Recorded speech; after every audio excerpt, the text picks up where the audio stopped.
The research laboratory had been quiet for 20 years. Not the peaceful quiet of a resting station or a calm observatory drifting through space. This was the tense, uncomfortable silence of an entire team of scientists pretending they were not deeply confused by the strange creature lying in the middle of their laboratory.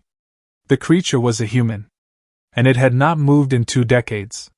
Supervisor Delira stood near the containment platform, her thin silver fingers nervously tapping against the glowing console beside her. The room was filled with researchers pretending to look busy while secretly staring at the motionless human. "Status report," she said quietly. A nervous technician adjusted his visor. "Heart rate stable." Another scientist checked the monitor.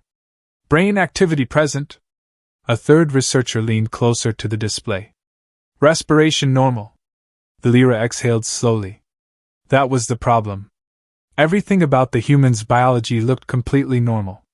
Except for the fact that he had not moved since the day he arrived.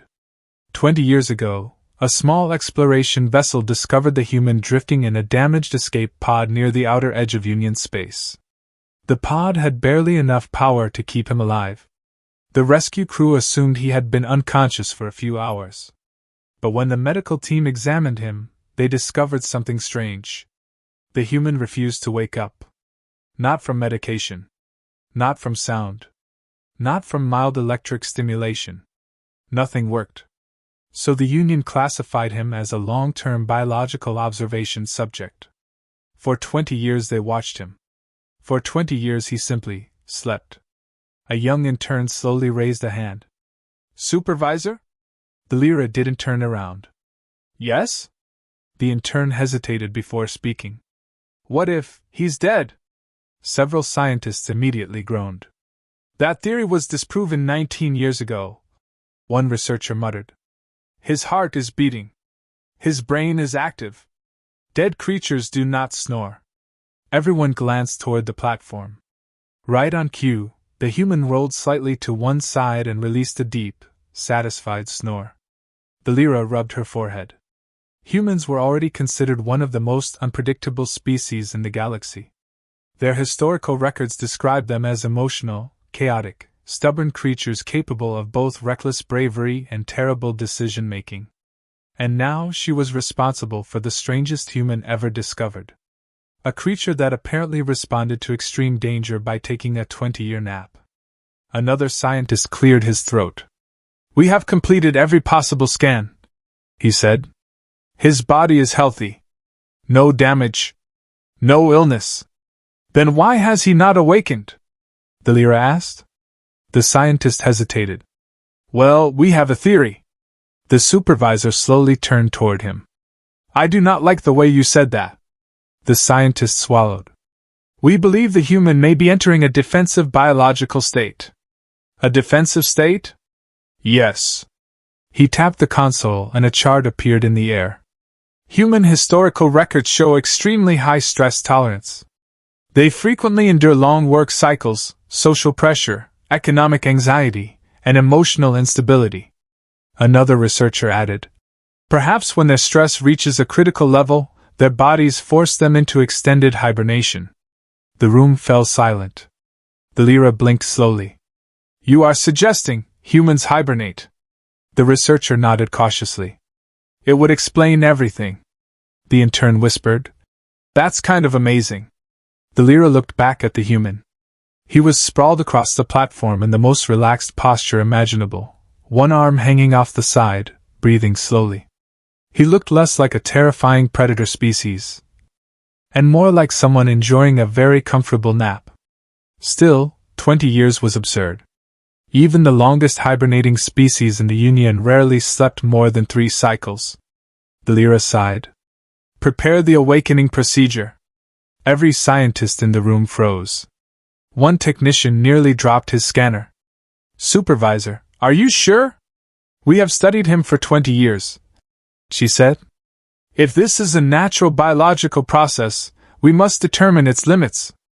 The security drones activated with a soft mechanical hum.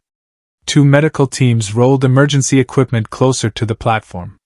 One nervous guard checked the tranquilizer rifle in his hands. "Is that really necessary?" the intern asked. The guard nodded seriously. Union archives say humans are extremely dangerous when startled.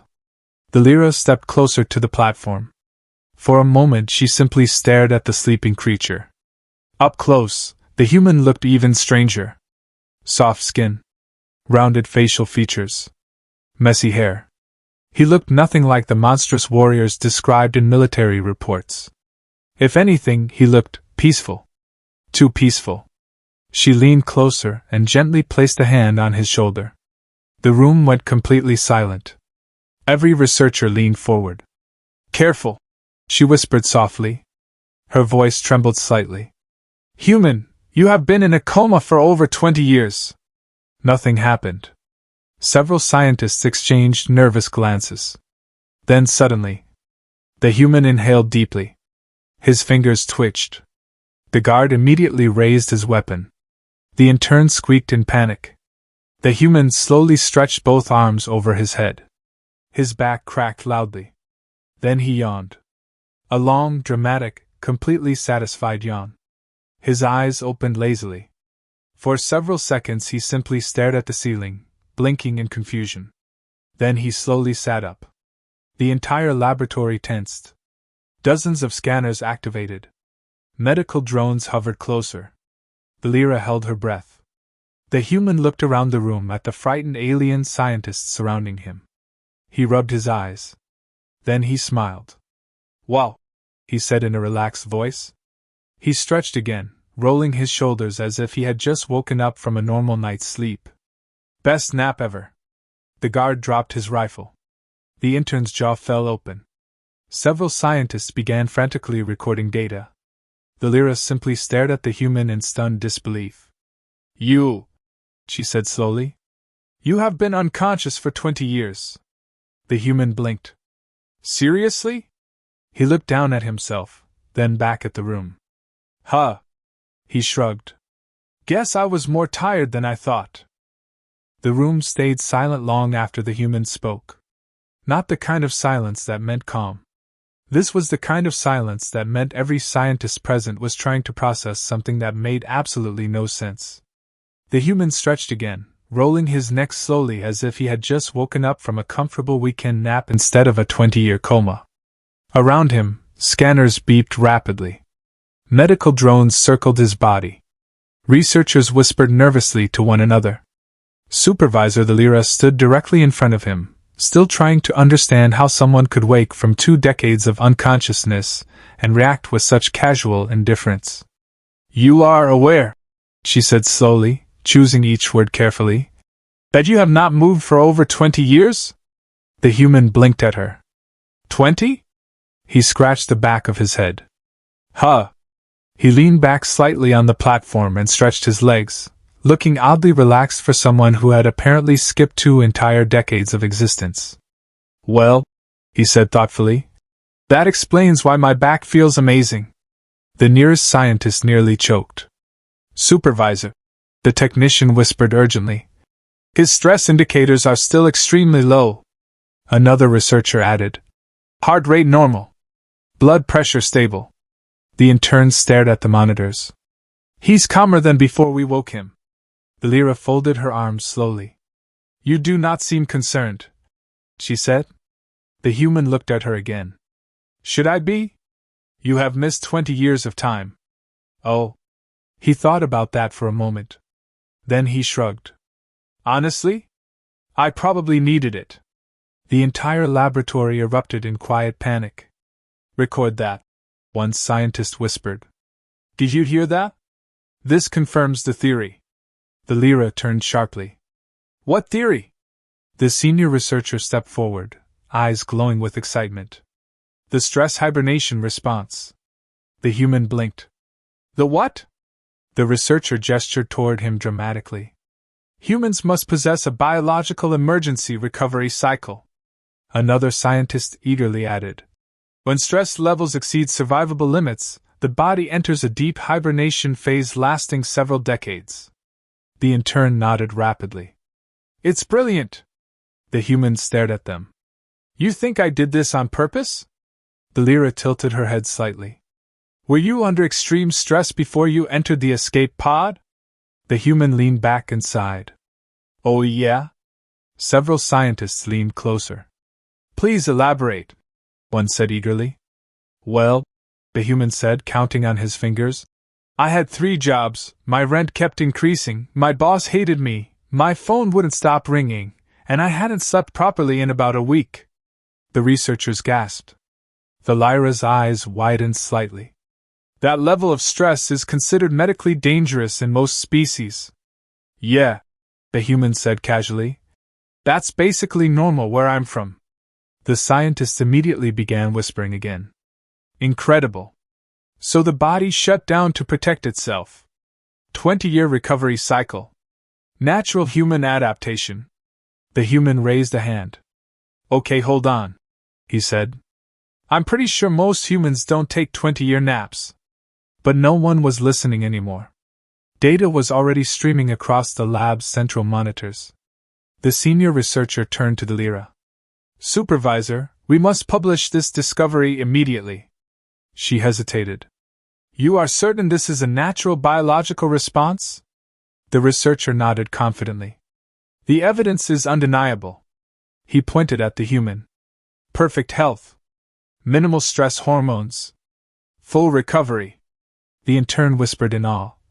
Humans literally sleep their problems away. The human scratched his head again. I feel like you're misunderstanding something. But again, no one was listening. Within minutes, the lab's communications system activated. Research packets transmitted across the Galactic Union network. A formal report appeared on the main display.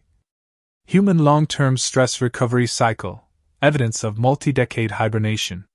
The Lyra watched the message leave the station with a growing sense of unease. Beside her, the human slid off the platform and stood up carefully. His legs wobbled slightly.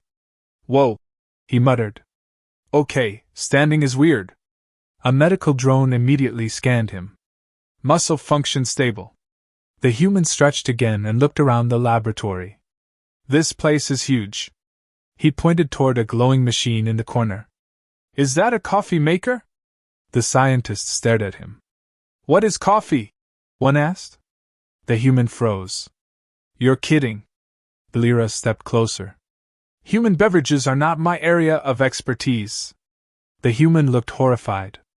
You people went 20 years without waking me up, and you don't even have coffee? Several researchers exchanged confused looks. Is it a medical requirement? The intern asked. Yes, the human said immediately. Extremely. The Lyra studied his face carefully. There was something unusual about his behavior. Union reports described humans as aggressive predators capable of incredible violence. But this one seemed relaxed, curious, and strangely charming. You appear remarkably calm, she said. The human shrugged. Panic takes too much energy. He looked around again, studying the alien scientists nervously watching him. So, you guys just let me sleep here for 20 years? Yes, Lyra said. He nodded slowly. Honestly? The room leaned closer. That's probably the nicest thing anyone's done for me. Several scientists stared at him in shock. Humans enjoy long periods of unconsciousness? The intern whispered. The senior researcher nodded. It aligns perfectly with our hibernation theory. The human walked slowly across the room, testing his balance. This place is actually pretty cool. He looked back at Lyra. So what happens now? Before she could answer, the station alarm chimed softly. A message appeared on the central screen. Incoming transmissions. Dozens of them. From multiple Union worlds. The Lyra opened the first message. Her eyes widened. A council representative appeared on the screen. Supervisor Lyra, the official said urgently. Your research report has caused significant interest. Behind the official, several alien leaders were already gathered around a large conference table. We are preparing immediate biological trials. The human blinked. Trials? The official nodded. If humans can recover from stress through long-term hibernation, this discovery could revolutionize productivity management across the galaxy. The human slowly turned to the Lyra. What did you tell them? She stared at the screen, suddenly realizing what had happened. Across the galaxy, millions of exhausted workers were about to hear about humanity's supposed secret to surviving stress. And the message spreading through the Union was very simple. When life becomes overwhelming, humans just go to sleep. For 20 years. News of the humans' incredible recovery cycle spread through the galaxy like a supernova. At first, it was just a trickle of curiosity, scientists from distant star systems requesting detailed scans, medical teams asking for sleep studies, and philosophers debating the ethics of allowing someone to hibernate for decades. But within days, the ripple turned into a tidal wave. Entire worlds were restructuring their work schedules, military fleets delayed patrols, and bureaucracies began experimenting with what they now called the human long nap method. Back at the research station, the human had grown bored of standing still and staring at the blinking consoles. He wandered the lab, examining strange devices and touching everything with an absent-minded curiosity. Aliens stepped back nervously. Some whispered about how unpredictable humans could be, their reputation as chaotic, aggressive, and often terrifying beings now intersecting with something far more alarming: absurd laziness. The supervisor trailed him cautiously, trying to remain professional, but also drawn to the strange, charming aura this human exuded.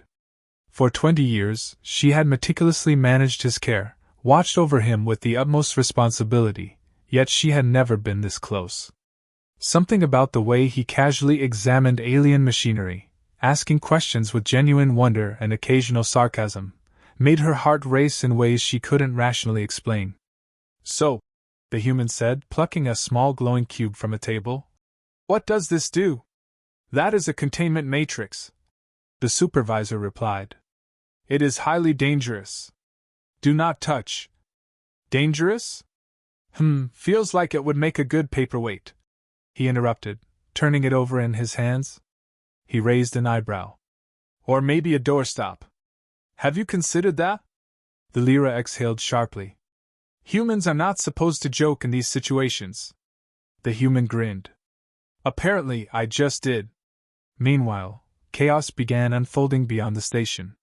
Galactic governments and corporate systems had interpreted the human's accidental statement, "best nap ever," as a demonstration of a biological miracle. Within hours, fleets were idling in orbit, planetary administrations had locked themselves in chambers to try the human technique, and corporations issued mandatory nap leaves, some even spanning decades. Productivity had plummeted. Economies stalled. Trade convoys floated silently in space. Entire militaries were on hold while soldiers experimented with extended hibernation. It was unprecedented. The supervisor scrolled through incoming reports with widening eyes. "This is catastrophic," she muttered. "Our report triggered a galaxy-wide shutdown." The human, however, remained blissfully ignorant of the chaos he had caused. He wandered over to a table with alien refreshments that resembled colorful gelatin spheres. Picking one up, he sniffed it, then tasted it carefully. "Not bad," he said, nodding approvingly. "Better than what I remember from cafeteria food back on Earth. You aliens know how to snack properly." A medical drone hovered close, scanning him nervously. "Warning, human may cause unintended disruption to galactic systems." It buzzed. Yeah, I got that," he said with a wave, eating another sphere. "But really, I was just napping. And now everyone is copying me? Weird flex." The supervisor's eyes met his, a mixture of exasperation and something else she hadn't anticipated: amusement. There was an undeniable charm in his casual approach to life, a stubborn refusal to let fear or rules dictate his behavior. She realized that for 20 years she had prepared for a terrifying human warrior, and instead had woken a surprisingly delightful one. She tried to maintain professional composure, but when he turned to her and smirked, something fluttered in her chest that she couldn't quite name. "Human," she said cautiously, "do you have any idea what your presence has caused?" He shrugged, still munching on the alien snack. "Not really. I mean, I was sleeping. You're the one who woke me." The Lyra pinched the bridge of her nose. The Galactic Union is in a panic. Civilizations are halting operations. Trade has stopped. Fleets are grounded. Entire planets are sleeping. He blinked at her. Wait, people are taking my nap advice seriously? Yes, she said sharply. They think you are a biological marvel. An example of natural stress management. The human leaned against the console lazily. Well, that's flattering. I guess I'm basically a celebrity now. The Lyra stared at him incredulously. A galactic celebrity. Do you even understand the scale of what you've done? Kind of, he said, tilting his head. People like my nap style. Seems reasonable. You could use it too, he added, glancing at her. She stiffened, blinking in surprise. Excuse me? You look tense, he said softly. Maybe you should try napping. The Lyra opened her mouth to protest but realized he had a point. She had been monitoring his recovery, managing the lab, analyzing data for 2 decades. She hadn't taken a break, hadn't laughed properly, hadn't even considered resting. For the first time, she felt the pull of his suggestion, not just as advice, but as an invitation. The human wandered past the holographic map of the galaxy showing the sleep zones, in progress.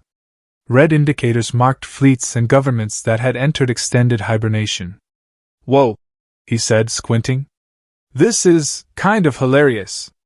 I go to sleep, you wake me up, and now half the galaxy is just napping? Wow. Humans really do influence everything unintentionally. The Lyra felt a nervous chuckle escape her. This is not funny. Entire economies are collapsing. He leaned closer, peering at her eyes. Maybe that's exactly what they needed. There was something undeniably magnetic in his nonchalance. The way he approached chaos like it was nothing more than a minor inconvenience was both infuriating and oddly attractive. She realized that she had been studying humans for 20 years, expecting to encounter monsters, warriors, unpredictable threats. Instead, she had encountered someone whose laughter was infectious, whose calm defied panic, and whose presence made her question everything she thought she knew about responsibility. The human shrugged again, looking around the lab lazily. I guess my nap skills are legendary now. Cool. Behind him, the drones continued to buzz, and alerts about planetary sleep cycles kept blinking. Union officials were preparing reports, world leaders were mid-nap, and corporations were sending out memos spanning decades long. Mandatory human-style stress breaks. And yet, despite the unfolding galactic calamity, he remained utterly unconcerned, completely present, and uncannily charming in a way that made the Lyra forget about protocols, productivity, and politics for just a moment. You really are something else, she whispered quietly. He turned toward her, eyes twinkling. I try. Sleeping for 20 years tends to give you perspective. She shook her head, a reluctant smile forming despite herself. This human was a disaster waiting to happen, a catalyst for chaos, and yet she found she didn't mind being pulled into the orbit of his careless charm. In fact, for the first time, she wondered if maybe, just maybe, this human could teach her how to live. The Galactic Council's communication lights flashed incessantly, signaling an urgent conference call. Supervisor the Lyra hovered near the console, her silver fingers trembling slightly as she activated the feed. Dozens of officials appeared on the screen, their expressions tense and demanding. The human, still casually lounging nearby, watched the holographic assembly with mild curiosity, occasionally stretching as if the galaxy's panic was just background noise for his waking hours. Supervisor Lyra, one official began sharply. Your report has triggered unprecedented disruptions. Entire fleets are inactive. Planetary administrations are in hibernation. Economic systems are at a standstill. Explain immediately. The Lyra swallowed and glanced at the human, who gave her a lazy shrug, clearly unaware of the chaos his mere awakening had caused. She tried to compose herself. Council members, the human, she gestured toward him, exhibited a biological stress response. It appears his species is capable of extended periods of unconsciousness to recover from extreme stress. Extended periods? How long are we talking? Another official demanded. The human stretched, rolled his shoulders, and said in a tone that was casual yet oddly authoritative. 20 years. Gasps echoed through the council feed. Several officials leaned forward, while others covered their mouths in shock. The Lyra winced. Yes, 20 years. However, this is a unique case. It is not standard human behavior. He was extraordinarily stressed before entering the coma. The human tilted his head thoughtfully. Yeah, stress sucks, okay? Not gonna lie. I wouldn't recommend it, but it happened. He yawned dramatically and sat cross-legged on the edge of a console. So, what's the fuss? The council erupted in chaos. Messages from colonies, corporations, and fleets streamed in. Entire governments had emulated the human method, assuming it was a universal human trait. They had entered decades-long naps, thinking they were following the natural stress recovery cycle. The economy had collapsed, trade had frozen, and military fleets were drifting aimlessly in orbit. The Lyra's eyes darted between the human and the communication feed. This is not a standard stress recovery method, she insisted, her voice rising slightly. This is a one-time event. Humans generally do not enter 2-decade-long hibernations. The human scratched the back of his head, still calm. Well, maybe they just needed a break? Needed a break? The Lyra echoed, incredulous. Entire planets are offline. The galaxy is in chaos. He grinned faintly, a mischievous sparkle in his eyes. Guess I'm influential. Who knew napping could cause a galactic crisis? A pause fell over the council feed as the gravity of his words sank in. The officials, still shocked, exchanged panicked glances. Then the human shrugged again. Look, I didn't ask for any of this. I just slept. But maybe we can fix it. All eyes turned to him. He slowly rose, walking toward the central console. First, everyone needs to understand one thing, he said. Humans don't sleep for decades to solve problems. I did it because I was exhausted. That's it. Extreme burnout. Nothing magical. Nothing extraordinary. The council members leaned forward, hanging on his every word. He continued, What humans do, what makes us survive, is balance. We rest. We laugh. We connect with each other. We take breaks before we break completely.